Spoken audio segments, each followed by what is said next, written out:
কাবলি ছোলার একটা দারুণ রেসিপি আজকে তোমাদের সাথে শেয়ার করছি। খুব সোজা আর খুব তাড়াতাড়ি রেডি হয়ে যায়। প্রথমে ওভারনাইট সোক করা যে কাবলি ছোলা সেটা প্রেসার কুকারে দিয়ে 2টো সিটি হওয়া অবধি বাজিয়ে নেব। এরপর একটা বাটিতে সর্ষের তেল নিয়ে নেব, তার মধ্যে দেবো লঙ্কার গুঁড়ো, জিরে গুঁড়ো, ধনে গুঁড়ো, নুন, আদা রসুন বাটা দিয়ে প্রথমে সেটাকে ভালো করে গুলে নেব। তারপরে এর মধ্যে দেবো কর্নফ্লাওয়ার আর দেবো বেসন।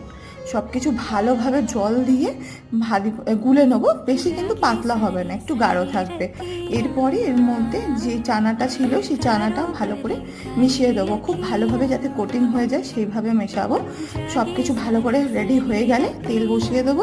তেলটা গরম হলে এরকম একটা একটা একটা করে ছেড়ে দিয়ে ভালো করে একটু গোল্ডেন ব্রাউন হওয়া অবধি ভাজবো। শেষে কিছুটা রসুনও এই তেলের মধ্যে গোটা রসুন দিয়ে দেবো, দিলে একটা ভালো ফ্লেভার চলে আসবে। ব্যাস ওটাকে তুলে নিয়ে পেঁয়াজ আর লেবু দিয়ে